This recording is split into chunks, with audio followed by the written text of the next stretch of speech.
আর খিচুড়ি রান্না হয়ে গেছে। এরপর হচ্ছে আমি একটুখানি ঘি দিয়ে দেব।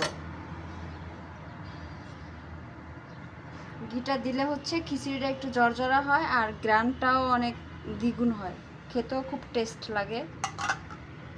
আমার কাছে ভালো লাগে, স্পেশালি আপনাদের কাছে কেমন লাগে জানি না।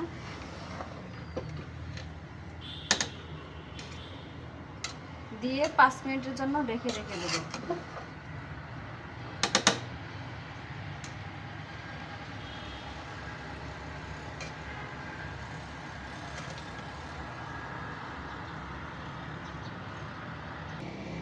আজকে হচ্ছে ডিম খিচুড়ি বলেন অথবা মুরগি খিচুড়ি যাই বলেন, আমি দুইটাই একসাথে মিক্স করে দিয়েছি।